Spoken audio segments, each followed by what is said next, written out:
Quando eu falei isso, parecia que alguma coisa tinha me puxado para olhar para a janela. Eu olhei para a janela e vi o céu. E eu associei céu a Deus. E aí eu me lembrei de todas as palavras que eu ouvi naquela igreja que a minha tia me levava. Aí eu comecei a lembrar do Deus Pai, do Deus socorro no dia da angústia. Eu comecei a lembrar de vários versículos bíblicos que eu ouvi, de vários salmos. Eles vieram, querido. Olha, a palavra não volta vazia mesmo, viu? Não volta vazia. Pode ser arrogante a pessoa, você fala, um dia aquela palavra vai vir à tona e vai cair como uma bomba na mente dela. Querido, eu lembrei de tudo. E eu falei assim, e se Deus for de verdade? E se foi isso aí mesmo? E se não for uma força cósmica de Deus, foi esse Deus aí que me disseram? Se foi, não acabou não. Agora é que a história começa. Pulei da cama, reuni as forças que eu tinha, ajoelhei debaixo da minha janela e comecei a falar com Deus. Falei, Deus, se você é real, se você é de verdade mesmo, se apresenta para mim agora. Porque eu vou te servir por resto da minha vida, eu vou fazer o que o Senhor quer, eu rasgo meus projetos, e eu vou ser uma filha fiel. Mas eu não quero servir mentira mais, porque eu não aguento ser enganada. Chega. Se o Senhor é de verdade, então o Senhor se apresenta para mim, que o Senhor vai ter uma filha aos seus pés. Olha, Deus podia ter mandado um anjo para me provar, mas se Ele tivesse mandado, querido, eu não estava aqui hoje, eu tinha infartado. Eu gosto do sobrenatural, eu morro de medo. Eu olho pela minha janela e falo assim, ah, meu Deus, que vontade de ver os anjos subindo e descendo. Eu falo assim, eu me preparo primeiro, porque eu não sei se eu posso, se eu consigo. Certo? Mas sempre tive vontade de ver o sobrenatural. E aí, querido, eu não vi o anjo não. O Espírito Santo foi pessoalmente. Eu senti a presença do Espírito Santo entrando na minha janela. Era real, visível e física. Eu senti fisicamente o Espírito Santo entrando pela minha janela. Eu senti, querido, a paz que excede todo entendimento. A minha mente limpou, que a algazarra acabou na mesma hora, calou. Parecia que eu tinha recebido uma injeção de vitamina e proteína na minha célula, porque eu rejuvenesci, eu reestruturei as forças físicas. Eu comecei a sentir uma alegria que eu sabia de onde estava vindo. Era a alegria que vem direto do trono do céu, que não depende de você ter dinheiro, ter saúde e suas situações realizadas, querido. Ela vem do trono de Deus direto para o seu coração. Tudo começou a fazer sentido. Eu olhei para meus filhos, já vi tudo bem. Eu vi tudo realizado. Eu vi a coisa concretizada lá na frente. A esperança começou a renovar dentro de mim e eu comecei a ficar tão maravilhada com aquilo que eu ri e chorava. E aí eu comecei a falar com Deus, contei minha vida, pedi perdão pela rebeldia. E comecei a falar mais de uma hora com o Senhor. Depois de mais de uma hora, eu falei, Deus, eu sei que o Senhor é meu Pai agora. Eu estou entendendo que o Senhor é Senhor agora. Mas e de manhã, quando o dia amanhecer? Eu vou achar que isso aqui foi uma crise de loucura. Eu vou achar que isso aqui foi crise emocional. Eu vou achar que eu criei essa situação, que eu vou inventar um negócio para isso aqui, mas eu não posso perder isso. Então o Senhor me dá 2 sinais para nunca mais eu ter dúvida que o Senhor veio aqui. Primeiro o Senhor me faz eu dormir, porque eu não consigo dormir mais. E quando eu acordar, o Senhor dá um jeito de me dizer que o Senhor esteve aqui. Eu só tirei o joelho do chão e ia cair na cama apagado. Porque eu não dormi não, morri. Eu morri e nasci de novo no outro dia. Porque eu não ouvi relógio despertando. Nem meus filhos acordaram com o relógio despertando. Se é que o relógio despertou e o anjo não foi lá e desligou o relógio. Certo? Eu sei que eu só acordei no outro dia às 9 da manhã, não passava das 6. Eu dormi até 9 horas. E eu só acordei porque o telefone tocou também. Quando eu atendi o telefone, uma voz animada do outro lado falou: Elizabeth querida, lembra de mim? Aqui é a Rosângela.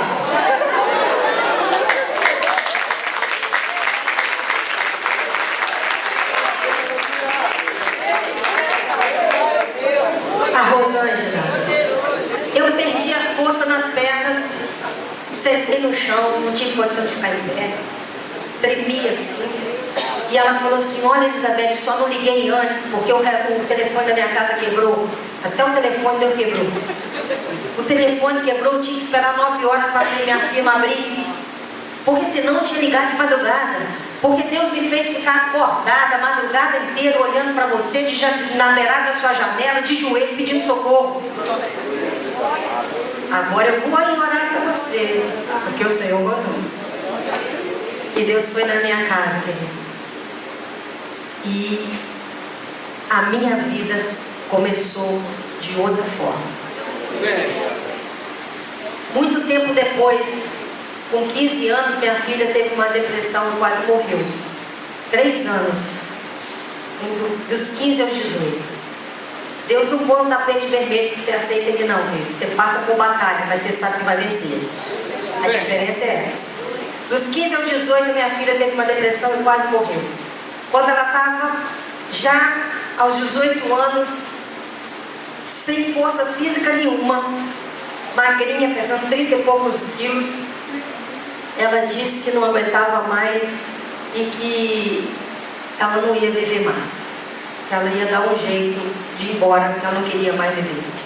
Depois de muita luta, 3 anos de luta, quando ela falou isso, ela já estava falando isso há algum tempo, e aí eu descobri uma pastora que tinha um ministério com jovens. Levei um mês para achar o telefone da pastora.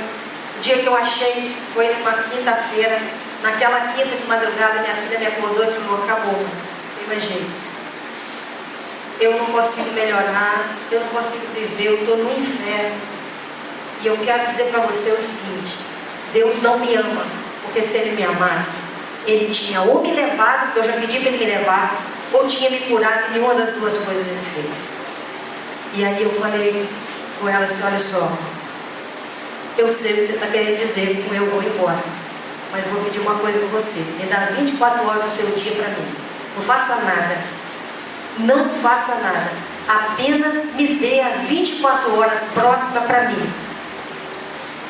Depois, se eu não provar para você que Deus te ama, em 24 horas, faz o que você quiser. No dia seguinte, eu levei ela naquela igrejinha, uma reunião com 30 pessoas. Cheguei lá, a pastora não estava. Falei: Jesus, não tem problema não, eu vim aqui por causa do Senhor.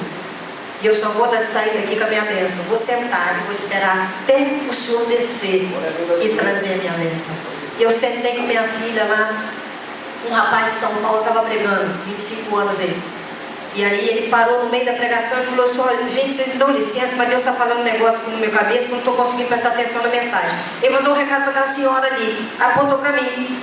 Falou assim: Deus mandou dizer para você que a bênção que você veio buscar está pronta para a senhora levar, tá? Aí continuou a mensagem. E eu fiquei firme. Quando foi no final, ela chamou o pessoal para orar, eu fui para frente. E ela começou a chorar quando eu olhava para minha filha, chorava compulsivamente. E aí quando estava todo mundo na frente, ela falou assim: eu não oro por ninguém hoje. Essa igreja junto comigo que vai orar por essa jovenzinha que está aqui, porque o diabo botou na cabeça dela que ela tem que tirar a vida dela. Mas o Senhor já deu a ordem, a vida dela pertence a Ele e ninguém vai tocar na vida dela. E hoje a minha filha é uma profissional, tem 25 anos, está aí para a glória do Senhor. Meu filho também foi salvo por Deus numa outra situação. E hoje, eu sei que a vida dos meus filhos estão na mão do Senhor. E hoje eu entendo perfeitamente o que está escrito aqui, que eu li antes para você. Escolhe, pois, a vida para que vá bem tu e toda a sua descendência. Você está entendendo? A escolha que a gente faz não é só para a gente. A escolha que a gente faz é para toda a nossa descendência. Se você não se compromete com Deus, querido, você não está escolhendo uma vida para você só, não. Você está escolhendo uma vida para a sua descendência, para os seus filhos também. Se você opta para ser coerente, para ser harmonioso, para ter uma vida voltada para o Senhor, aos pés do Senhor, seus filhos vão ser abençoados por causa disso. Então, se você ama seus filhos, ama a sua família, quer ser uma família abençoada, querida, se coloque diante de Deus para fazer a vontade dele. Amém, amado? Escolhe a vida, e Jesus é a vida.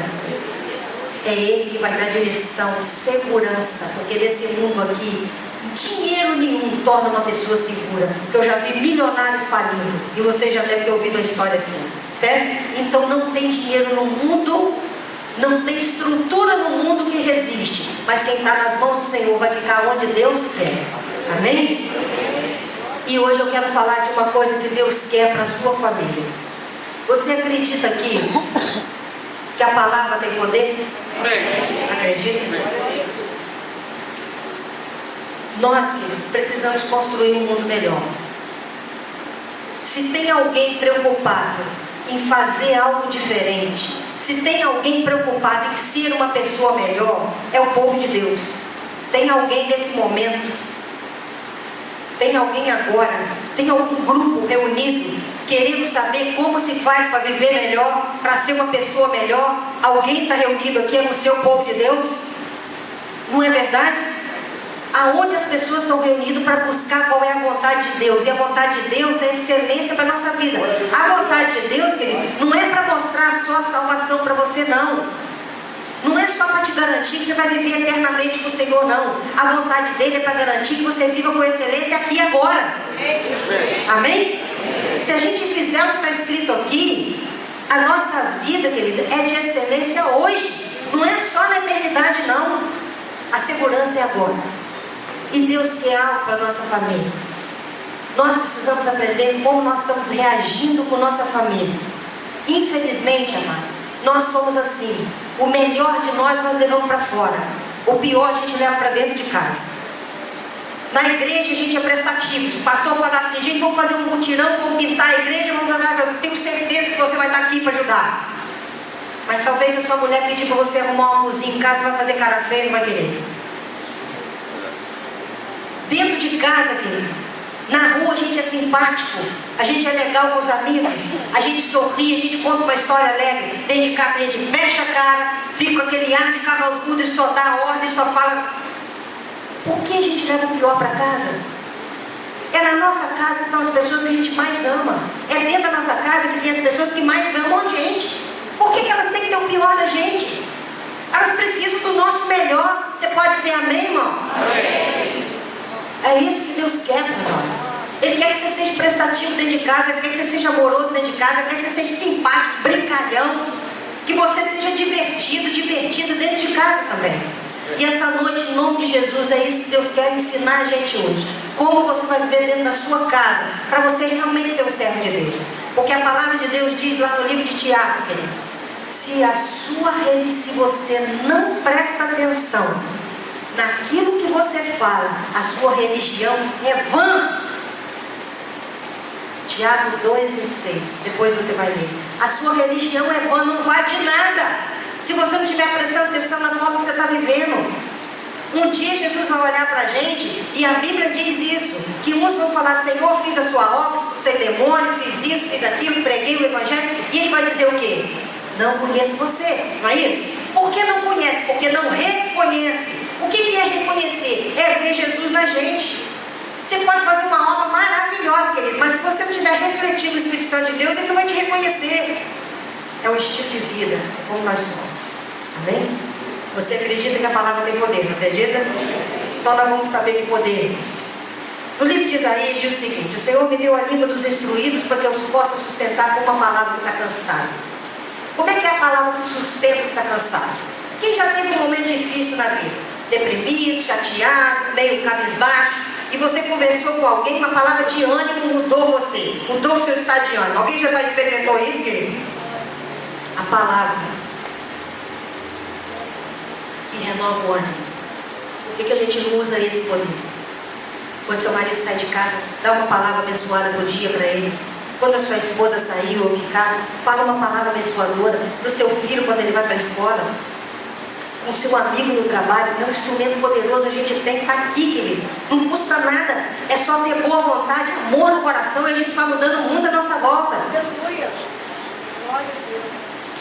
Essa palavra é poderosa para mudar os sentimentos, mas mais ainda, ela é tão poderosa que ela muda até o físico. A Bíblia diz em Provérbios 18:21, a vida e a morte estão no poder da língua. O dia que eu li isso, eu falei que eu achei que era força de expressão. Porque como que a palavra pode matar e dar vida? De que jeito? Mas ela pode. Eu li um livro de um médico americano, uma vez, um oncologista. Tinha um paciente em fase terminal com 60 anos de idade. Prognóstico do médico, 30 dias de vida no máximo. O paciente vivia numa cidade grande sozinho. Família, morava no interior, ninguém tinha dinheiro para ficar lá com ele. 30 dias de vida, sozinho. O médico achou injusto deixar aquele homem morrer assim. Resolveu mandar ele embora. Mandar ele para casa. Ia viver 10 dias só, porque sem recurso, lugar. Mas o médico achou 10 dias junto com quem ele ama é melhor do que um mês sozinho. Chamou o filho, reuniu no quarto, falou com ele assim, com o filho: pega o paciente, leva seu pai para casa, que eu já fiz o que tinha que fazer por ele. Nós não temos mais nada a fazer, então você pode levar. O paciente falou assim: doutor, na minha cidade tem quimioterapia, radioterapia, nem fisioterapia, como é que eu vou fazer? Falou: nós vamos dispensar, porque eu já fiz o que tinha que fazer pelo senhor. E aí foi embora o paciente com o filho dele. 1 ano depois, o paciente chegou para o médico: doutor, o médico é perseguido quando a gente está doente, né? Mas quando a gente fica bom, a gente esquece dele. Mas eu não sou assim, não. Vou ligar para o senhor todo ano para dizer que eu estou bom e te agradecer pelo que o senhor fez por mim. Aí ele foi conversando mansamente: o senhor passou bem mesmo? O ano todo? Eu: claro, doutor, o ano todo. Nenhum sintoma de nada. É sintoma do quê, doutor? O senhor não lembra quando eu saí daqui, daí o que o senhor falou, não? Eu estava tão bom que o senhor dispensou esse tratamento todo.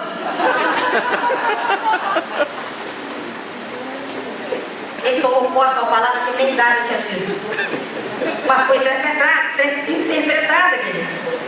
A gente tem que ter cuidado com o que fala, porque às vezes o outro interpreta diferente, não é isso? Dessa vez foi bênção, pode não ser. Mas o que importa é que a Bíblia não é força de expressão. Não gerou vida? A palavra gerou vida, não é verdade? Conheci numa palestra que eu fiz na Ilha do Governador um casal. O rapaz falou: foi o oposto na minha casa. Conhecemos um médico cristão que atendeu a minha mãe. Um médico que não mentiu para ela, mas disse que ela tinha um desafio, que ele estava junto no desafio com ela. 2 anos de tratamento, a mulher estava firme, inteira. Nem todo mundo sabia que ela tinha câncer, porque não dava para perceber que ela não mudou a vida dela. 2 anos depois, o médico dela teve que tirar umas férias, que estava cansado, só tirava férias no final de semana. Tirou 30 dias, passou o caso dela para outra. Primeiro dia de consulta do médico substituto, chegou no consultório, botou lá o papeleta no diagnóstico dela. O médico olhou os exames, falou: não estou entendendo. O caso da senhora é tão grave, só já tinha que ter morrido há 2 anos atrás. Quando o médico voltou, ela estava em coma. Não pôde salvá-la. 2 anos alimentando a esperança de uma mulher e mantendo ela de pé. Meia dúzia de palavras matou. Vida e morte com o poder da língua. Está entendendo, querido? Cuidado com o que você fala, porque a gente mata a esperança das pessoas. Cuidado quando alguém te apresentar um projeto, falar de um sonho, e você não ter a arrogância de dizer: olha, esse negócio não vai dar certo. E a gente faz isso. Deus dá o querer e o efetuar. Então cuidado para você não matar o sonho de uma pessoa, porque quando a gente mata o sonho, a gente vai matando a pessoa aos poucos. Para você saber que é verdade o que eu estou falando, que a palavra pode ferir o corpo da gente, mexer no corpo da gente. Pensa que você tem um limão aí na sua mão. Pensa que você está partindo um limão. Agora chupa o limão. Azedo, viu, irmão? Até o chupa todinho, até o último, espreme tudo na boca agora. Quem sentiu aumentar a água na boca? Dá água na boca, levanta a mão aí. A glândula que produzia saliva teve que alterar o funcionamento agora para produzir mais, não foi? Então a palavra mexe no corpo. Mexe, querido. Cuidado. Às vezes tem gente que reclama demais da vida, não é não? Conhece alguém que reclama muito? Reclama de doença, reclama da vida? A gente sempre conhece alguém, mas nunca é a gente, né? Mas a Bíblia diz que assim como você pensa, assim é, certo? Não é assim que diz? Você pensou no limão, teu corpo reagiu. Se você fica pensando que está mal, pensando que está doente, pensando que a vida não tem jeito, pensando que as coisas não têm jeito, você vai sentir isso. Por isso que Paulo fala: tudo que é de boa fama, tudo que é de boa índole, tudo que é bom, isso pensar. Não é assim? Porque a gente tem que exercitar a nossa mente, para a gente voltar o nosso pensamento para as coisas do Senhor, porque as coisas de Deus geram vida. Glória a Deus. A nossa mente tem que estar voltada para as coisas do Senhor, para que gere vida. Como isso funciona no relacionamento com criança? Eu falo, eu falei do limão, você imaginou, teu corpo reagiu. A gente fala, as pessoas fazem imagens do que a gente está falando. Se eu botar um filme para você, você não vai fazer a imagem do filme? Se você lê um livro, você não faz a imagem do livro? É assim, a gente fala e passa a imagem pela mente. Criança entende tudo literalmente. Não tem força de expressão. É exatamente o que você fala. Quando minha filha era pequena, ela perguntou para mim quantas Bíblias eu tinha. Eu falei, só 2. Ela falou, não é possível. Todo final de semana você fala para pregar o evangelho. Ela achava que eu pregava as Bíblias na parede. A criança entende exatamente o que você está falando. Agora, pensa bem. Como que a criança imagina você falando com ela, menina, eu tenho vontade de te esganar. Eu tenho vontade de pisar no teu pescoço. Ouvi um pai uma vez falando com a criança assim, eu vou vontade de jogar você na parede igual lagartixa. Pensa numa criança se imaginando uma lagartixa, sendo tampada na parede. Entendeu? Eu tenho vontade de quebrar os seus dentes. Ela fica imaginando você quebrando os dentes dela. Quando você fala, a criança faz imagem. Se ela faz a imagem, ela reage àquela imagem. Tá certo? Então a gente tem que ter um cuidado enorme quando a gente fala com uma criança, para chamar a atenção de uma criança. Você é avó, você é mãe, você é pai, você é professor, você é líder, você é irmão mais velho. Como é que a gente chama a atenção de uma criança? Geralmente, o menino não quer estudar. Aí você fala, larga de ser burro, vê se você estuda. Deixa de ser imbecil, deixa de ser lerdo. Deixa de ser preguiçoso, deixa de ser malandro. Se eu digo para uma criança, deixa de ser, eu estou dizendo que ela é. A criança não sabe o que é. Não sabe se é feio, se é bonito, se é inteligente ou não. A imagem que ela vai construir é o que você está dizendo para ela. Quer um filho vencedor? Quem quer um filho vencedor aqui? De que jeito ele vai ser vencedor? Você pagando bons cursos para ele? Pode ter uma pilha de diploma, querido. Se ele achar que ele é um burro, que ele é um idiota, que ele não vai ser nada na vida, o diploma não vai fazer efeito. Então a gente está destruindo aquilo que a gente está investindo. Não é verdade? Você investe no estudo e destrói a autoestima de uma criança. Não faz efeito. A gente precisa construir uma boa imagem dela com ela mesma.